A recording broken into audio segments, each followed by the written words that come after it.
Boa tarde para você que nos assiste ao vivo. Estamos começando nossa sexta palestra da parceria do Colégio Interativo com as faculdades Anhanguera, com a finalidade de transmitir a você, vestibulando, algumas dicas de questões que poderão aparecer nas provas do Enem, Exame Nacional de Ensino Médio. Neste ano, o Enem conta com aproximadamente 6 milhões e meio de inscritos e as provas ocorrerão nos dias 3 e 4 de novembro, às 13 horas.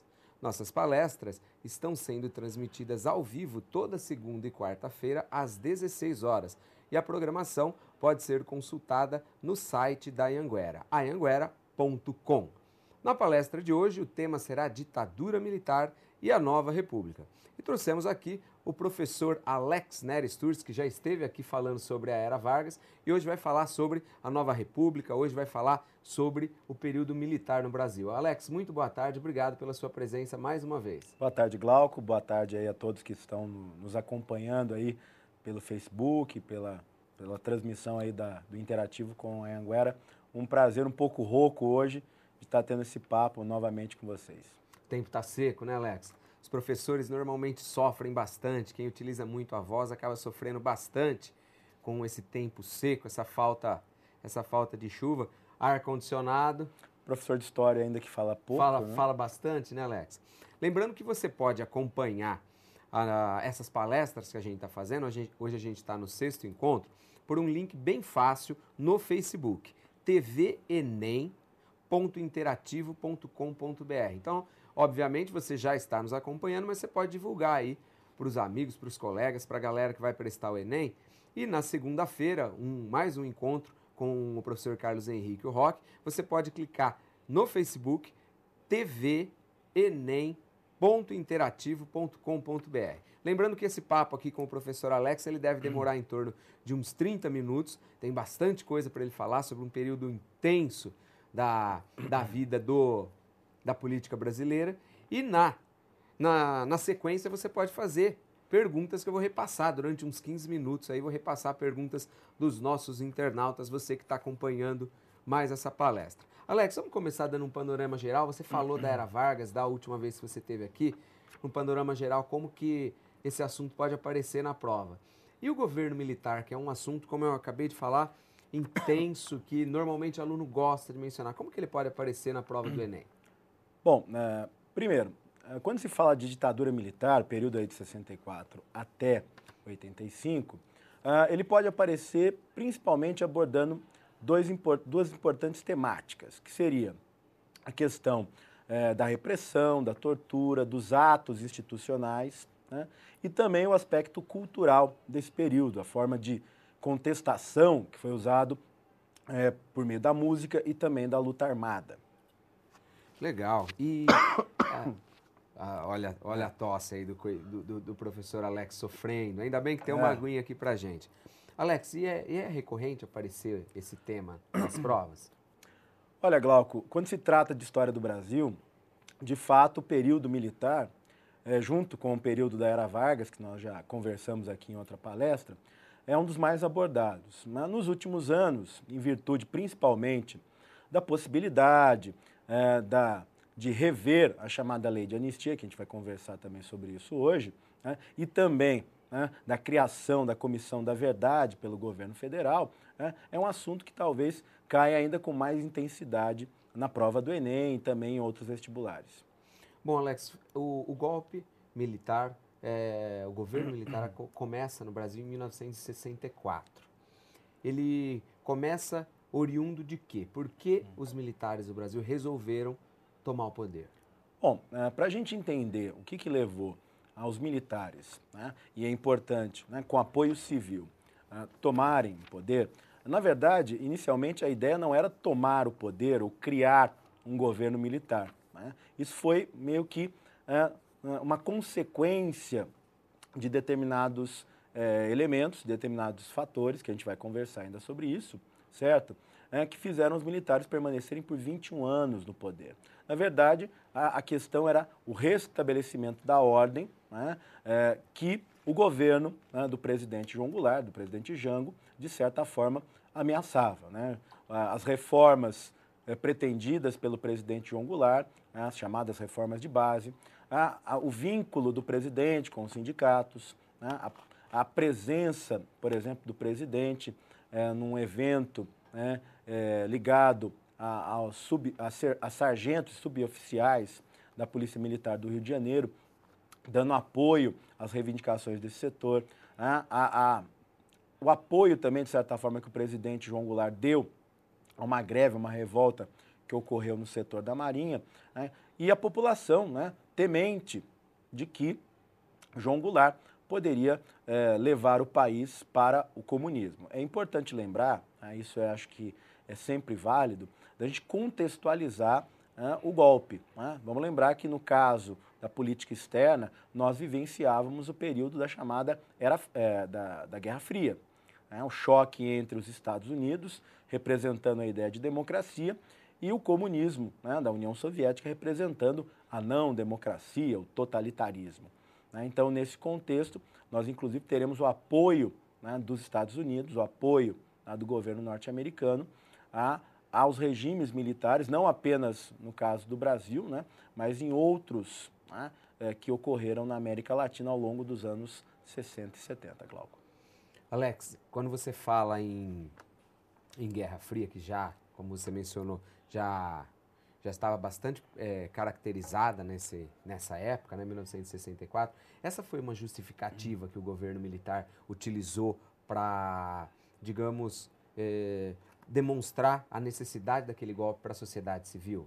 Sem dúvida alguma. Né? Como eu disse, né, se criou a ideia de que o presidente João Goulart estava levando o país para o caminho, né, abrindo o caminho para o comunismo. Na verdade, o populismo que caracterizou muito, né, nossa primeira conversa, que foi sobre Getúlio Vargas, né, agora assumia uma nova face, uma nova cara, que seria o quê?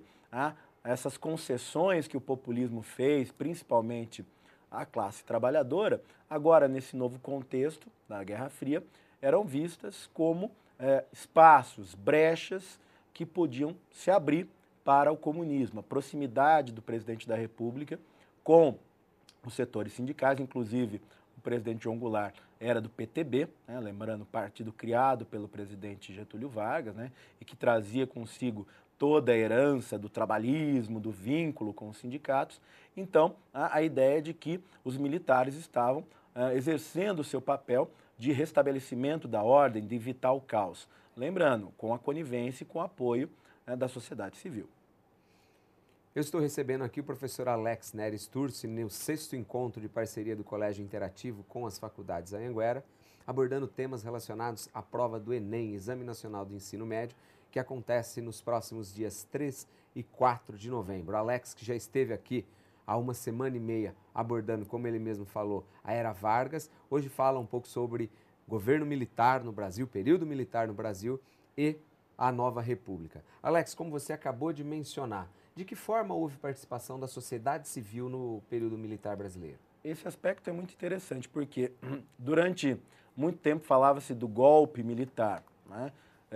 Dando a ideia de que a sociedade civil, né, que os setores da sociedade civil não participaram de alguma forma, né? Não foi apenas um golpe restrito à caserna, né, ao quartel.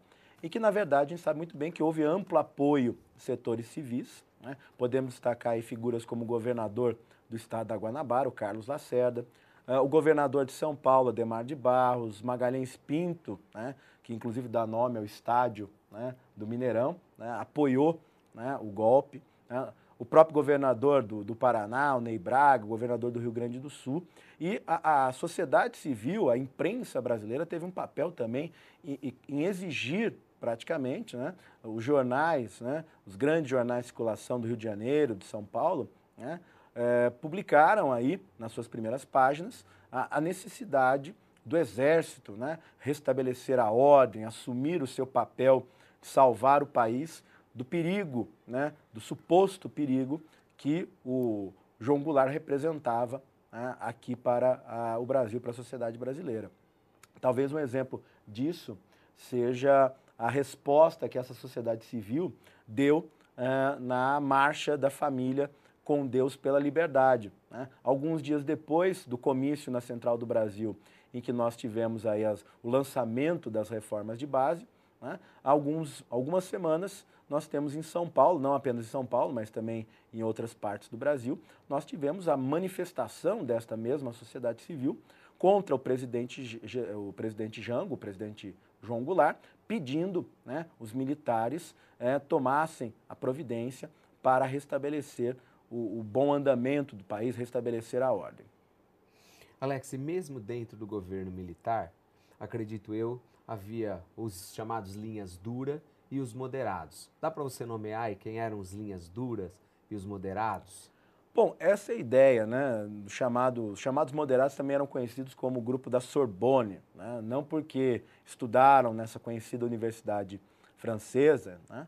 Mas porque eram os chamados militares da academia, né? Que fizeram a Escola Superior de Guerra, né? Tidos como mais moderados, né? O caso do Castelo Branco, do Golbery, do Couto e Silva, né? O chamado bruxo do regime, né?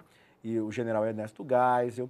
Enquanto que nós tínhamos aí o pessoal da linha dura, que seria basicamente o quê? O pessoal da linha dura é aquele que colocava que o regime, né, que o governo militar deveria cada vez mais tomar atitudes repressivas, que justificando essas atitudes, passando por cima das liberdades civis, né, de qualquer direito constitucional aqui no Brasil, assegurando o quê? A manutenção da ordem, assegurando a manutenção da segurança do país, né? Inclusive em 69 nós tivemos aí a Lei de Segurança Nacional, que passou a determinar as diretrizes dessa ação por parte dos militares. É importante deixar claro, Glauco, que quando a gente fala de linha dura ou de moderados, não vamos achar que os moderados também não tiveram um papel repressivo, né?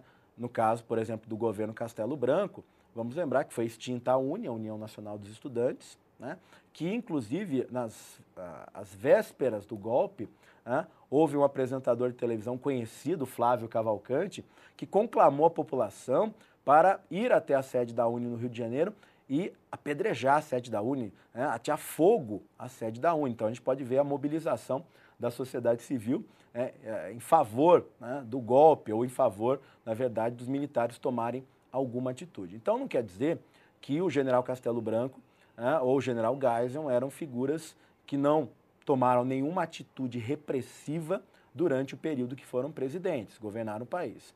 É que no caso da linha dura, dos militares da linha dura, inclusive no caso do general Costa e Silva, no caso do general Geisel, no caso do general Médici, nós tivemos aí talvez a repressão mais intensa, né? Inclusive esse período de 68 até 73, 74, inclusive caracterizando essa fase dentro da ditadura como os chamados anos de chumbo. Bom, eu perguntei isso para você porque a gente ouve às vezes opiniões, até mesmo de historiadores, comparando a ditadura no Brasil com a ditadura em outros países na América do Sul, Chile, Argentina, dizendo que a ditadura foi branda. Não é bem assim, branda, né? a famosa dita branda. Não é bem assim, né, Alex? Não, não. Acho que ditadura é ditadura, né? Essa questão de ficar avaliando qual torturou mais, qual matou mais ou menos, isso é um absurdo, né? Ditadura é ditadura, quer dizer, houve uma restrição às liberdades individuais, houve tortura, prisão, morte, né? Quer dizer, os direitos constitucionais, né, democráticos foram alijados, né? Foram suprimidos por esse governo. Eu estou recebendo aqui o professor Alex Nery Sturz, que está falando um pouco sobre o período militar no Brasil. Ele que está sofrendo com a voz, mas o professor Baci está aqui atrás das câmeras com um borrifador, nos ajudando bastante para umidificar o ar. Ele está tomando a sua água também, tentando melhorar a voz. Tá conseguindo levar? Estou tentando, estou procurando aí tentar segurar um pouco a tosse. Tá certo. O professor Baci continua aqui. É uma pena que você que está aí nos assistindo não possa ver, com o borrifador, tentando umidificar aqui o ambiente.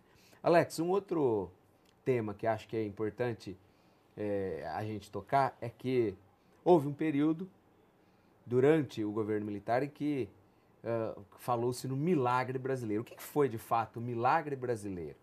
Bom, o milagre brasileiro foi aí justamente um período que vai de 69 a 73, em que foi caracterizado pelo crescimento da nossa economia, né?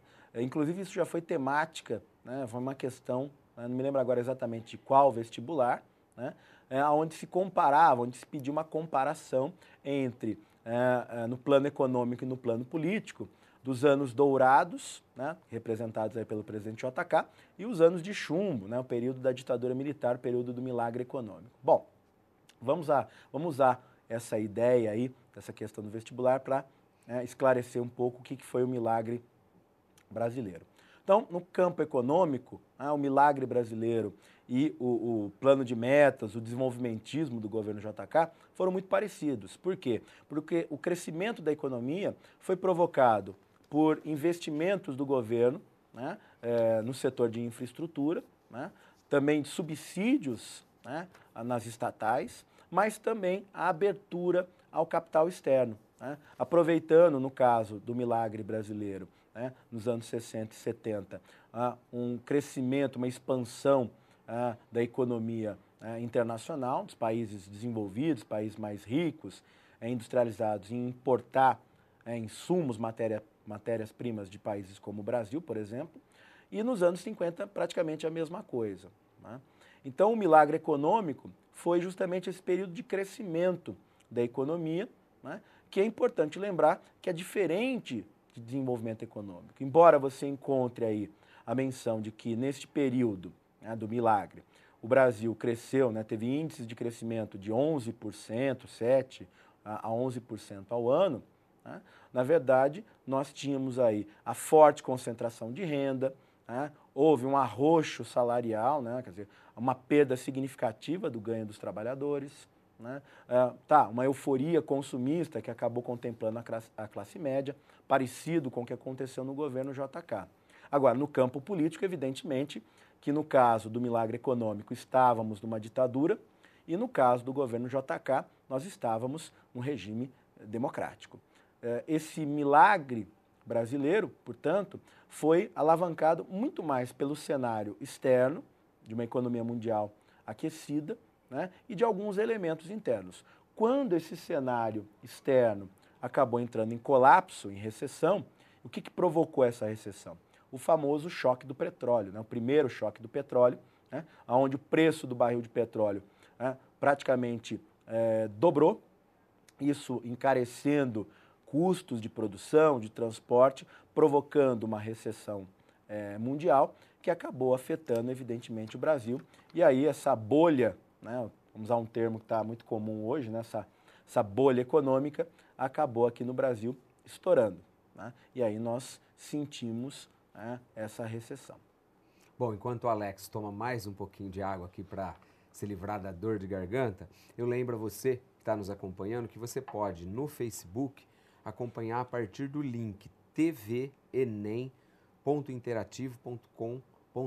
Vou repetir, tvenem.interativo.com.br. É um link super fácil e a partir dele você pode acompanhar todos esses bate-papos aqui ao vivo toda segunda e toda quarta às 16 horas. Lembrando que se você não puder acompanhar ao vivo, nós estamos disponibilizando num canal exclusivo do Colégio Interativo no YouTube as entrevistas, as palestras anteriores. Então você encontra lá a palestra do professor Morrinho, do professor Luiz Anta, do professor Roque, a palestra sobre a Era Vargas do professor Alex, e o link no YouTube é só você colocar Interativo SC, que é Interativo São Carlos, Interativo SC, e aí você consegue assistir às outras palestras. Lembrando que aqui nós estamos ao vivo e você pode fazer perguntas para o professor Alex sobre o assunto ditadura, período militar aqui no Brasil. Alex, esse foi um período também de grande efervescência cultural, talvez influenciado, o jovem brasileiro,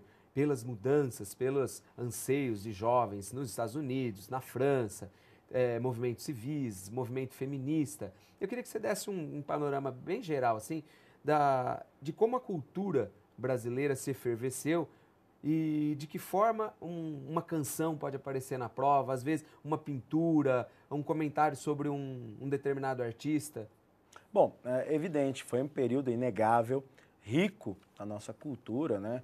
Importantes ícones né, da música brasileira, da música popular brasileira, de certa forma, despontaram, né, em meio a uma situação complicada do ponto de vista da liberdade de expressão, né, figuras como Caetano Veloso, Gilberto Gil, os Mutantes, Tom Zé, Geraldo Vandré, que praticamente acabou compondo, né, uma música que se tornou uma espécie de hino, né, que é o Para Não Dizer Que Não Falei de Flores, né, o Caminhando e Cantando, como muita gente conhece. Ficou popularizada a música. Exatamente. Né?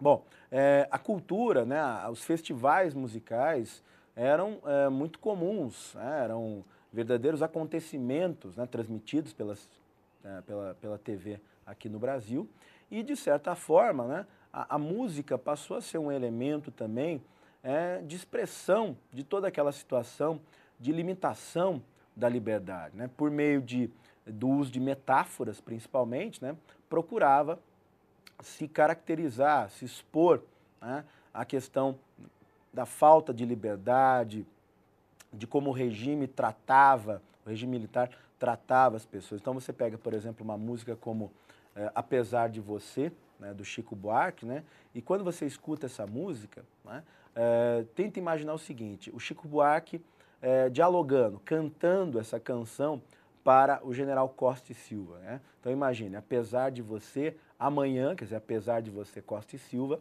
amanhã há de ser um novo dia, né? Quer dizer, uma forma de você colocar que, né, apesar de toda a limitação, da castração da liberdade, a possibilidade de lutar, a possibilidade de se expressar de alguma forma. É evidente, nós também tivemos aí figuras como Elliot Sica nas artes plásticas, nós também tivemos, ao mesmo tempo que foi um período efervescente para a música, no campo cinematográfico houve um retrocesso. Se nós pensarmos no cinema novo dos anos 50, anos 60, houve um desmantelamento aí desse cinema mais crítico, né? A criação, por exemplo, de instituições com a finalidade de controlar a produção cinematográfica, que acabou retrocedendo, né, nesse sentido, o cinema como uma forma de crítica e de expressão, né, de ideias no país. Agora, nós tivemos aí, por exemplo, o movimento da Tropicália, que foi criticado tanto pelo regime militar, quanto também pelo meio estudantil. Tivemos, inclusive, eu sempre falo, a Tropicália teve esse momento Bob Dylan, que foi a passeata contra a guitarra elétrica, né? Quer dizer, alguns setores aí do meio estudantil achavam que se apresentar daquela maneira, né, usando a guitarra elétrica, né, o Gil, Caetano, o Tom Zé, os Mutantes, estavam promovendo uma espécie de entreguismo, né, indo no sentido contrário à cultura brasileira, à música popular brasileira, à tradição da bossa nova, que é importante a gente lembrar que também foi influenciada pela música norte-americana, pelo jazz, correto? Então, vamos dizer que a Tropicália procurou uma crítica, um protesto mais bem-humorado, né? de uma maneira, utilizando inclusive aspectos da Semana de Arte Moderna, a ideia do antropofagismo, né? Misturar lá ritmos do Nordeste com uma pitada de rock and roll. O professor Mário Pontieri fala que na música foi de fato a Semana de Arte Moderna, né? Sem dúvida, né? Vamos dizer que... A Tropicália. Exato. A Semana de Arte Moderna no campo da música, embora nós tenhamos a figura do Villa-Lobos, né? De fato, ela acontece nos anos 60 com a Tropicália. Alex, o ano de 1968, que acaba dando nome ao livro do jornalista Zuenir Ventura, 1968, ano que não terminou, acaba com o AI-5, o Ato Institucional número 5. Então eu queria que você desse um panorama, o que foi o AI-5 e mais para frente o que foi a Lei da Anistia, que agora estão falando em revogar. Bom, o AI-5, primeiro a gente tem que entender o AI-5 dentro do contexto do que foram os atos institucionais, né? Foi a forma que os militares encontraram de, a partir do momento que eles decidem permanecer, aquela ideia de restabelecer a ordem rapidamente, entregar o governo para um civil, não aconteceu, eles permaneceram por 21 anos no poder, né? Inclusive gente que apoiou o golpe, né, vai passar a se sentir traído, né, pelos militares, principalmente governadores que se consideravam presidenciáveis nos anos 60, é o caso do Carlos Lacerda, governador da Guanabara, o Magalhães Pinto, governador de Minas Gerais. Bom, o ato institucional era uma forma do governo viabilizar rapidamente todo o seu aparato repressivo e as mudanças que ele achava necessário para viabilizar a implantação do regime. Então nós tivemos aí o AI-1, com a ideia do governo, do presidente eleito de maneira indireta, o bipartidarismo com o AI-2 e o AI-5 é tido como o ato mais pesado. Por quê? Fortalece a ideia da censura, suspende, né, o uso do habeas corpus, então você podia ser preso e solto, né, a qualquer momento pelos militares, né, então passa-se por cima de qualquer direito constitucional, e a cassação de mandatos, de direitos políticos, além da pena de morte. Perfeito, estou recebendo aqui o professor Alex Nery Sturz e a gente está chegando a quase 30 minutos de papo. O Alex está falando, está abordando o governo militar, mas eu já vou adiantar um pouquinho. Vamos começar a falar da redemocratização brasileira, Alex. As diretas já. Eu me lembro, ainda criança, de ver Osmar Santos, muito envolvimento do Sócrates, do Casagrande, artistas, intelectuais, em palanques, tentando um movimento para redemocratizar o país, que no começo da década de 80 acabou não acontecendo. Mas, um pouco mais para frente, final da década de 80, a gente veio a votar para presidente depois do período militar. Exatamente, isso que você colocou é muito importante. Quer dizer, a ideia de que a gente tem que a campanha das diretas já, entre 83 e 84, né, que acabou, vamos dizer, fracassando, porque o presidente Tancredo Neves foi eleito ainda indiretamente, na verdade ele ocorre, se concretiza em 89, quando finalmente nós temos aí a possibilidade de escolhermos, né, pelo voto direto, o novo presidente da República. Bom, a ideia da redemocratização ela tem que ser entendida dentro do enfraquecimento do próprio regime militar, provocado pelo colapso econômico, a crise do milagre brasileiro, a perda de apoio por parte dos Estados Unidos, que passou a ter uma postura mais pacifista, mais do diálogo, principalmente com a eleição do Jimmy Carter em 76, e também, né, por meio dos militares, daquele setor mais moderado, de, né, entregar o poder, né, procurando preservar a instituição militar, preservar as Forças Armadas. Daí, inclusive respondendo aquela questão que eu fiquei te devendo, a lei de anistia de 79. Né? Quer dizer, a ideia de que haveria um processo de abertura em que o ritmo desse processo, né, seria uma abertura lenta, gradual, dado pelos militares, que culmina em 79 com a lei de anistia. Um perdão não apenas para aqueles que se opuseram, mas inclusive para aqueles que cometeram crimes em nome do regime militar. Né? E há hoje uma discussão, inclusive já levada ao Supremo Tribunal Federal, de rever, né, a lei de anistia no sentido de responsabilizar aqueles que cometeram crimes neste período, como já foi feito em países que também tiveram ditaduras violentíssimas, como é o caso do Chile, da Argentina. O Supremo acabou, na verdade, se colocando incompetente para revogar, discutir esse tipo de questão e passou a bola para o Congresso, que, né, procurou ainda colocar isso ainda mais lá na geladeira. Bom, Alex, já tem pergunta aqui. Antes de passar uma pergunta do Luiz Yasuoka, de São Paulo, eu queria rapidamente que você pontuasse o morte de Tancredo Neves, assume o vice José Sarney, que ficaria no poder até 1989, quando o presidente Collor é eleito pela primeira vez. Presidente Collor que concorreu com o ex-presidente Lula também. A nova República Brasileira, o ponto A, começa aí? Sim, né, nós temos aí dois momentos importantes. Um é a Constituição de 88, né, e o outro é a eleição, como você colocou, a primeira eleição direta, depois de 20 anos de ditadura militar, para presidente da República. Né? Quer dizer, embora a década de 80 aí, seja considerada também uma década perdida, principalmente dentro do aspecto econômico, de ainda haver o temor, né, pairou até 89 a possibilidade dos militares, né, retomarem o poder. Né? A gente ficou meio que sob a mira do fuzil ainda até 89.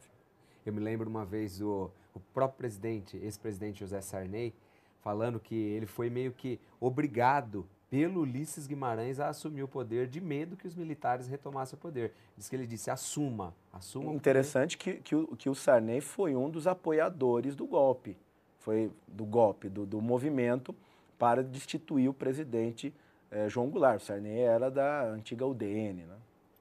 O Alex, tem uma pergunta interessante aqui, que eu vou repassar para você, como eu falei, Luiz Yasuoka de São Paulo, ele pergunta o seguinte para você. Ontem a Comissão da Verdade decidiu apurar somente os crimes cometidos pelo Estado. Inclusive, já a estão chamando de Comissão da Meia-Verdade. Qual a sua opinião sobre isso?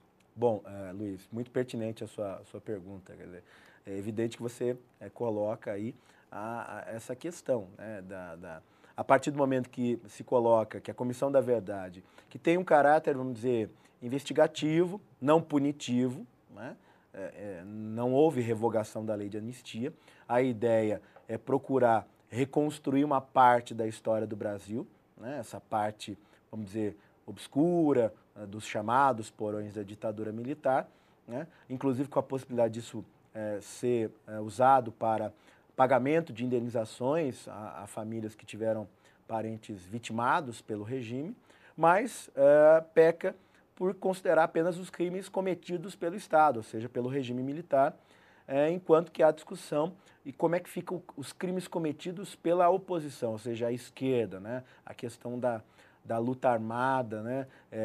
De soldados, de policiais, até de civis que foram também vitimados por atos considerados terroristas por parte do governo militar. De fato, eu acho que se a ideia não é punitiva, se não se revogou a lei de anistia, se não haverá nenhum tipo de punição, né, e se a ideia é reconstruir a história do Brasil nesse período, vamos reconstruir toda a história. Né? Acho que não se deve omitir, por mais, né, que isso possa ferir este ou aquele grupo político, aquela pessoa, eu acho que ela tem que fazer jus ao nome, né, dela, que é a Comissão da Verdade. Bom, Alex, rapidamente, antes de fazer para você a pergunta do Roberto Barros Filho, de São Paulo, eu queria perguntar, você falou que a década de 80 pode ser considerada aí a década perdida, economicamente também, porque eu me lembro de várias moedas que nós tivemos, a inflação corroía os preços, Sim. a gente ia direto aos supermercados. Principalmente pelo aspecto econômico. Alguns também falam perdida porque as pessoas, a juventude, por exemplo, ficou perdida em algum aspecto, né? Inclusive, isso é manifestado, né, em relação à própria música, né? Para alguns, ela perdeu um pouco o seu tom político, né, de protesto e tudo mais, mas principalmente pelo aspecto econômico. Quer dizer, o país já vinha, né, num processo inflacionário, e na década de 80 nós temos um processo de hiperinflação, né? Vamos lembrar que em 89 a inflação chegou a mais de 2.000% ao mês, certo? Quer dizer, era um absurdo. Chegava um determinado momento em que você não tinha exatamente a noção dos preços, né? Você chegava, tinha o símbolo disso talvez seja, acho que muitas pessoas lembram, da maquininha de remarcar, né? Você chegava de manhã no supermercado, né, deixava para comprar alguma coisa mais para tarde e o preço já tinha mudado pelo menos umas 2 vezes, né? Bom, vamos lá, Alex. Então, o Roberto Barros Filho, de São Paulo, pergunta para você o seguinte. Alex, eu gostaria de saber a sua opinião acerca da censura. Como ela se deu, em que circunstâncias ela aconteceu durante o governo militar.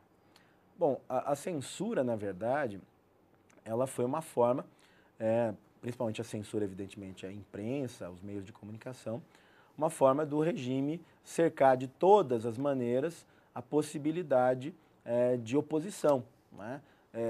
O interessante eu acho que olhar para essa questão da imprensa, a gente tem que olhar em 2 momentos. Primeiro, a mesma imprensa que depois é vítima da censura, vai ser obrigada, no caso aí de alguns jornais conhecidos, a publicar receita de bolo, poesia de um poeta português muito famoso, né, o Luís de Camões, né, o Lusíadas, né, sofrer esse empastelamento, de certa forma, foi a mesma imprensa que, nas suas primeiras páginas, pedia, em 64, para os militares tomarem a postura, de salvaguardar, de preservar a liberdade. Então, é evidente que a censura passou a ser um elemento essencial para o regime, para coibir qualquer tipo de oposição e também restringir o acesso à informação, procurar ter uma ditadura ela quer ter o controle de tudo, e um elemento forte é o controle da informação. Então, controlar os órgãos de imprensa, controlar as publicações, não apenas de jornais, mas de livros, editoras foram fechadas, livrarias foram fechadas também, é uma maneira de você ter o controle do que as pessoas devem ou não saber do que está acontecendo no país. E a censura acabou, né, Alex? Aguçando a criatividade de muito compositor. Sem dúvida alguma. Porque eles precisavam escapar da censura de qualquer jeito e acabavam, muitas vezes, colocando muitas palavras que denotavam sexo ou excessivas, palavrões, para que aquelas fossem cortadas e a mensagem verdadeira passasse. O Dias Gomes foi um deles, Ele colocava palavrões nas suas peças, passava pelo censor, aquela questão moralista, cortava-se os palavrões, mas a essência da peça permanecia. E você podia encenar a peça, até algum tempo, até alguém perceber qual era o conteúdo daquilo e o teatro, os atores serem aí presos e serem proibidos de atuarem. Zé Celso, Martinez Corrêa, que o dia, Teatro de Arena, entre Teatro de outros, Arena. Bom, tem pergunta, Alex. A Meire Mônica Fernandes, da Faculdade Anhanguera Educacional, acredito eu, lá de Valinhos, pergunta o seguinte: foi a ditadura militar que permitiu o surgimento de uma democracia mais solidificada no Brasil? Difícil essa pergunta. Eu fiquei pensando aqui enquanto você falava. Boa pergunta. É aquela coisa, há males que vem para bem? Obviamente que não é isso, Mas, de certa forma, a democracia surgiu por conta dessa censura toda, dessa repressão toda. Eu não sei até que ponto a gente fala de uma democracia solidificada. Eu acho que a gente ainda está caminhando, a gente está galgando. Eu acho que seria melhor essa democracia ter sido constituída de uma outra maneira, que não fosse tão traumática assim, Nós não tivéssemos que passar por uma ditadura para ter noção, e eu acho que a gente ainda não se acostumou, a gente ainda não tem noção exatamente, plenamente, eu diria, dos nossos direitos, do quanto é importante a democracia. Por mais que ela tenha aí uma série de problemas, nós estamos aí num período chamado de renovação da democracia, que é um período eleitoral, eu acho que a gente ainda está galgando, nós estamos num processo de construção que é lento, difícil, da nossa democracia. Eu acho que a ditadura, ela contribuiu para a gente reavaliar de fato a questão da democracia, Mas é aquela velha coisa, Muitas vezes a gente abre mão da nossa liberdade por uma falsa impressão de segurança, Então a gente tem que tomar muitas vezes cuidado para que isso não seja reeditado. Bom, Alex, tem outra pergunta aqui para você. A gente está chegando aí a 40 minutos de papo, tem mais uns 5 minutinhos. Se você quiser fazer pergunta para o professor Alex sobre todos esses assuntos que ele abordou aqui, um papo muito gostoso, muito legal, e que certamente várias coisas vão aparecer na prova do Enem, é só você mandar aqui para a gente e eu repasso para ele. A Eliana de Araras pergunta o seguinte para você, Alex: por que a Constituição de 1988 é chamada de Constituição Cidadã? E eu queria aproveitar, lembrar você, para você falar um pouquinho da figura do deputado Ulisses Guimarães. Bom, hoje eu acho que eu vou estar aqui para desmistificar algumas figuras. Já falei do presidente Sarney, do ex-presidente Sarney, que foi um dos elementos civis da UDN que apoiou o golpe, e o próprio Ulisses Guimarães também fazia parte do grupo que acabou. Tancredo Neves também. Tancredo, que apoiou, justamente porque não havia expectativa de um governo militar. Havia a ideia do restabelecimento da ordem contra o suposto esquerdismo do João Goulart, e logo a retomada da vida democrática, seguindo aí os civis no governo, coisa que não aconteceu. Os militares gostaram né, de ter acesso aí ao poder e ficaram por 21 anos. Em relação à Constituição Cidadã, ela recebeu esse nome, dado inclusive pelo senhor Constituição, né, que foi o nome dado a Ulisses Guimarães, que foi o presidente da Assembleia Constituinte, né, era o partido majoritário, era o PMDB que ele representava. Então, ela procurou recuperar, né, a cidadania, os direitos constitucionais que foram alijados, né, durante o regime militar. Daí, não apenas isso, mas também contemplar outros direitos que não tinham sido, em outras cartas constitucionais, abordados. Daí o termo cidadã. Mais uma pergunta para você, vamos finalizando aqui agora as perguntas repassadas para o professor Alex. Quem pergunta, Alex, é o Gustavo de Valinhos. Ele pergunta o seguinte, uma pergunta também capciosa e difícil. Por que o governo militar endureceu ainda mais o regime com o ato institucional número 5? E aí ele pergunta, e se o AI-5 não tivesse sido instituído, você acha que a ditadura teria acabado antes, há mais tempo? Eu acho que... como é que é o nome dele? É Gustavo. Gustavo, eu acho que nós já estávamos em 68, independentemente do AI-5, eu não sei se o regime acabaria. Eu acho que os militares já tinham deixado claro que eles iam permanecer no poder um pouco mais. Em relação à outra parte da pergunta... ao AI-5, por que ele foi Sim, por que ele foi promulgado? Bom, mesmo com a ditadura, né, que nós tivemos aí a partir do governo Castelo Branco, havia ainda um espaço para oposição. Embora a UNE extinta no governo Castelo Branco, o movimento estudantil ainda era atuante por meio dos grêmios estudantis, das entidades estudantis estaduais, municipais. A imprensa ainda não sofria uma censura tão rígida assim. E em 68, né, em meio a esse clima de uma mobilização da juventude, inclusive, como o Glauco abordou em outros países, né, o governo, o pessoal da linha dura, optou que talvez o melhor seria reforçar, partir para uma atitude mais repressiva, e daí a instauração do ato número 5. Bom, o papo tá legal pra caramba, Alex, tanto que tem mais pergunta aqui, eu vou repassar, nosso tempo já estourou, mas eu vou repassar mais uma para o professor Alex. O Rael Freitas, da Universidade Estadual do Ceará, pergunta o seguinte para você, Alex. Geisel disse que a abertura política deveria ser lenta, gradual e segura. Por favor, explique o que ele quis dizer com segura e que medida ele adotou para garantir tal segurança. Segura significa o seguinte, Rael, que os militares dariam a tônica, o ritmo, segura para todos, inclusive para eles, né? Um exemplo disso foi a questão do pacote de abril em 77. O governo restringiu aí alguns elementos em relação às eleições para não ter uma derrota, já tinha ocorrido em eleições municipais e estaduais, né, no legislativo. Então, ele tomou a atitude de criar um terço do Senado ser nomeado, senadores biônicos, restringir também, reestruturar, inclusive a participação política, né, o número de representantes em estados onde a Arena, que era o partido do governo, da situação, era muito mais forte. Bom, Alex, eu queria agradecer demais a sua presença, foi muito legal, a voz conseguiu aguentar. Espero que quem está assistindo aí, a gente me perdoe pela voz. Foi tomando um pouquinho de água, o professor Bacia foi borrifando aqui, umedecendo o nosso ambiente. Você volta aqui, tem outro encontro com a gente? Voltamos aí, eu volto, acho que se não me engano, em outubro, para falar sobre movimento feminista.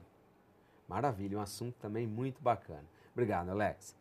Bom, nós terminamos aqui a 6ª palestra que elaboramos numa parceria do Colégio Interativo e das Faculdades Anhanguera. Nós lembramos que segunda-feira, dia 24 de setembro, às 16 horas, nós faremos nosso 7º encontro, cujo tema será radioatividade, com o professor Carlos Henrique de Oliveira, o professor Roque. Eu aguardo a presença de vocês, um abraço grande e tenham uma ótima quarta-feira. Até lá!